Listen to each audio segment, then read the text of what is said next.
जिसने भी स्कूल में फोन उठाया होता है और फोटोज क्लिक कर रहा होता है, कैमरामैन उन्हें देख रहा होता है और सोच रहा होता है कौन आखिर वो कौन था जिसने मेरी वीडियो बनाई। कैमरामैन बहुत ही ज्यादा डरा हुआ होता है और सोच रहा होता है कि कल मुझे 2 वीडियो रिसीव हुई थी, मास्टरबेशन वीडियो जो कि मेरे फोन को हैक करके बनाई गई थी, और एक नागारे किरीताका की वीडियो जो कि 2 साल पहले डिलीट कर दी गई थी। वीडियो के साथ एक ब्लैकमेलिंग टेक्स्ट भी सेंड किया गया था। अगर तुम इन वीडियोस को अपलोड होते हुए नहीं देखना चाहते तो 3 मिलियन येन का इंतजाम कर लो। कैमरामैन सोच रहा होता है कि आखिर वो 3 मिलियन येन कैसे पे कर सकता है, क्योंकि उसने जो भी पैसा कमाया था उसमें से उसने ज्यादातर पहले ही इस्तेमाल कर लिया है। पर अगर वो पे नहीं करता है तो उसकी लाइफ खत्म हो जाएगी। आगे हमें देखने के लिए मिलता है कि 2 लड़के आपस में क्लास के बाद गेम सेंटर जाने का प्लान बना रहे होते हैं और वो डिसाइड करते हैं कि वो क्लास के बाद स्कूल गेट के आगे मिलेंगे। और एक लड़की साकुरा की फोटोज क्लिक कर रही होती है और बोल रही होती है कि यहाँ साकुरा काफी अच्छा है, और कोवासे बिल्कुल परेशान और अंदर से डरा हुआ वहाँ से गुजर रहा होता है। आगे कहानी थोड़ा पास्ट में चले जाती है जहाँ कोवासे ने अपने हाथ में फोन पकड़ा होता है और सीढ़ियों पर शॉर्ट स्कर्ट पहनकर खड़ी लड़कियों की फोटो क्लिक कर रहा होता है। वो लड़कियां आपस में बातें करते हुए काफी जोर से हंस रही होती हैं, जिसे सुनकर कोवासे कहता है फकिंग लाउड बीचेस। ये प्रैक्टिकली ऐसी शॉर्ट स्कर्ट्स पहनकर मुझसे भीख मांग रही हैं कि मैं इनकी ऐसी फोटोज क्लिक करूं। मैं इन्हें अच्छी तरह से इस्तेमाल करूंगा। कोवासे ने ये फोटोज किसी को सेंड कर दी होती हैं और उसने आगे से मैसेज किया होता है। इस बार ये एक और मास्टरपीस है। क्या अगली बार के लिए एलिमेंट्री स्कूल गर्ल्स की फोटोज क्लिक करने के लिए रिक्वेस्ट करना पॉसिबल है? मैं इसके लिए 30,000 येन पे करूंगा। कोवासे उसे रिप्लाई कर रहा होता है कि ये पॉसिबल है क्योंकि उनके स्कूल में एक एलिमेंट्री स्कूल सेक्शन भी है। उधर से ओकाया आ जाता है और उसके हाथ से फोन ले लेता है और कहता है तुम्हें स्कूल में फोन यूज करना अलाउ नहीं है। कोवासे ये देखकर डर जाता है। ओकाया उसका फोन चेक करने लगता है। कोवासे ये देखकर सोच रहा होता है कि अब वो फिनिश हो गया है। ओकाया उसका फोन चेक करके कहता है तुम पैसा बनाने में काफी अच्छे हो, क्या तुम स्कूल के बाद मेरे साथ घूमना चाहोगे? इसे सुनकर कोवासे बहुत ही ज्यादा खुश हो जाता है। पास्ट की कहानी यही खत्म हो जाती है और फिर से प्रेजेंट में आ जाती है। कोवासे इस सब के बारे में सोचते हुए बोल रहा होता है कि वो नहीं चाहता कि सब उसे छोड़ दें और वो अकेला रह जाए। मारी इन्फर्मरी में खिड़की के पास खड़ी छुपकर कोवासे को देख रही होती है और सोच रही होती है मैंने उसके फोन में जो हैकिंग ऐप इंस्टॉल किया था उसे रिमूव कर दिया था जब मैंने उसके फोन को रिमोटली जब्त किया था। 3 मिलियन येन तो बस एक ट्रिक थी।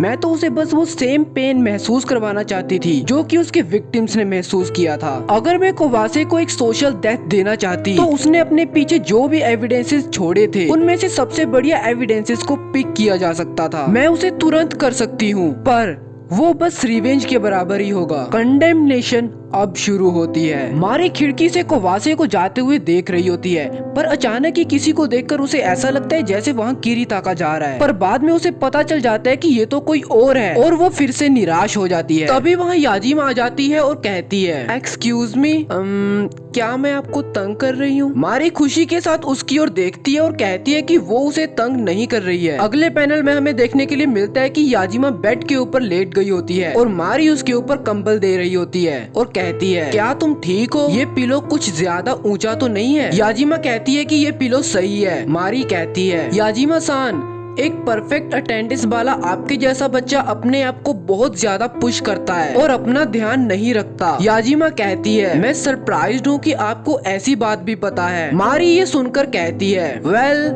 इन्फर्मेरी वाली नर्स को जितना लोग सोचते हैं उससे ज्यादा पता होता है, इसलिए तुम मेरे साथ किसी भी बारे में बात कर सकती हो। ये सुनकर याजिमा अपना वो कंबल से ढक लेती है और हिम्मत करते हुए कहती है एक बार दुकान में चोरी करने की कोशिश की गई थी। मैं अपनी एक फ्रेंड के बारे में बात कर रही हूँ, पर उसे ऐसा करते हुए एक बुरे इंसान ने पकड़ लिया था और उससे हॉरिबल चीजें करवाई थी, पर वो ये सब सह लेती है क्योंकि वो सोचती है कि ये उसी की उपज है जो उसने बोया है। आपको क्या लगता है उसे इस बारे में क्या करना चाहिए? ये सब सुनकर मारी कहती है मुझे लगता है इस तरह झुकने की कोई जरूरत नहीं है, पर अगर ये सब बहुत ज्यादा है तो तुम कभी भी मेरे पास हेल्प के लिए आ सकती हो। मैं तुम्हें किसी भी कीमत पर प्रोटेक्ट करूंगी। मैं उसे ये कहना पसंद करूंगी, क्या तुम उस तक मेरा ये मैसेज पहुंचा सकती हो? ये सब सुनकर याजिमा इमोशनल हो जाती है और हाँ बोलकर रोने लगती है। उसने कंबल से अपना मुंह ढका होता है, पर मारी को उसकी सिसकियां भरने की आवाज सुन रही होती है। मारी को उसे देखकर किरीताका की याद आ जाती है और वो बहुत ही गुस्से में होती है। इसके बाद कहानी में थोड़ा टाइम स्किप देखने के लिए मिलता है। छुट्टी हो चुकी होती है।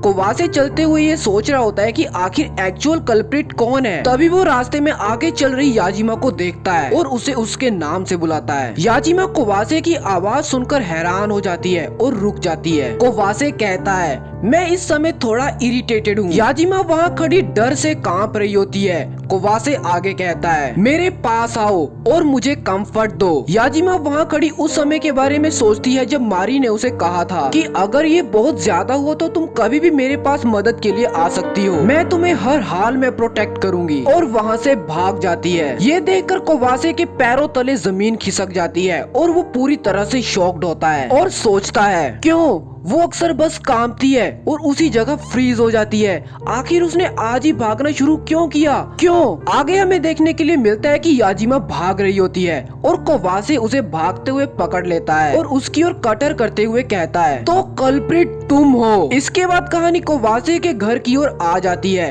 कोवासे याजिमा को अपने घर ले आया होता है। किरीताका की तरह याजिमा का सर भी कोवासे ने पानी में डुबोया होता है और अपने एक हाथ में याजिमा का फोन पकड़ा होता है। कोवासे याजिमा को जोर से बोल रहा होता है कि आखिर उसके फोन में कोवासे की वीडियो क्यों नहीं है। कोवासे याजिमा का सर पानी से बाहर निकालता है और याजिमा कहती है, मैं तुम्हें कहने की कोशिश कर रही थी, मुझे कुछ नहीं पता। कोवासे ये सुनकर जोर से बोलता है, पर एक तुम ही हो जो मुझसे इतना हेट करती हो। मेरी वीडियो कहाँ है? याजिमा कोवासे को जोर से बोलती है, मैंने तुम्हें बताया था कि मुझे कुछ नहीं पता। कोवासे याजिमा को इस तरह जोर से बोलता देख हैरान हो जाता है और उसे झटका लगता है और कहता है कि क्या तुम ये चाहती हो कि मैं तुम्हारी दुकान से चोरी करने वाली वीडियो के साथ ही तुम्हारी प्राइवेट वीडियो भी वायरल कर दूं? याजिमा ये सुनकर कहती है, अगर तुम इसे अपलोड करना चाहते हो तो जाओ इसे अपलोड कर दो, पर बदले में मैं सबको बता दूंगी कि तुमने मेरे साथ क्या किया। कोवासे याजिमा की बातों को सुनकर बिल्कुल हैरान होता है कि आज तक जो लड़की जैसा मैं कहता था चुपचाप वैसा करती थी, उसे आज ये क्या हो गया है। कोवासे याजिमा को कहता है, क्या तुम अपने आप को एक्सपोज करना चाहती हो? तुम कितनी स्टूपिड हो वुमेन। इसके बाद कोवासे फिर से जोर से बोलने लगता है, तुम्हारी फर्दर स्टडीज,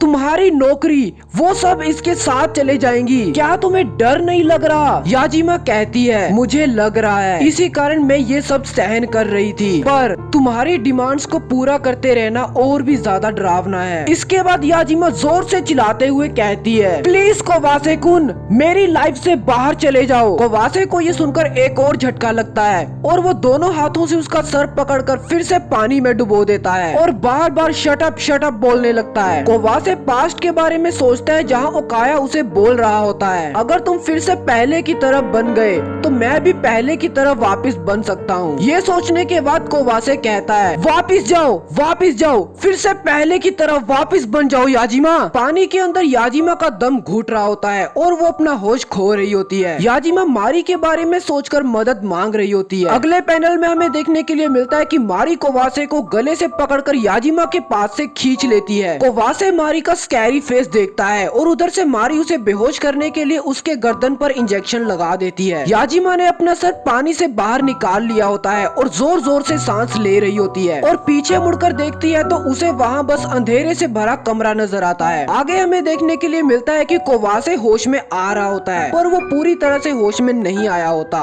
और सोच रहा होता है, क्या मैं एक सपना देख रहा था?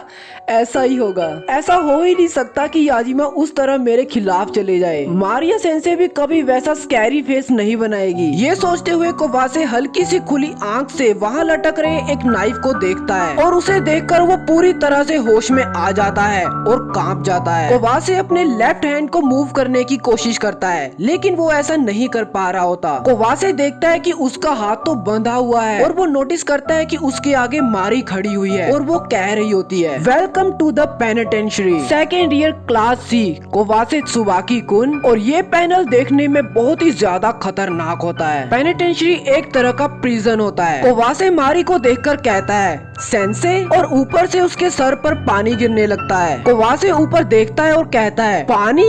कोवासे मारी की ओर देखता है और कहता है, तुम क्या मेरे साथ मजाक कर रही हो? और चैप्टर यहीं खत्म हो जाता है।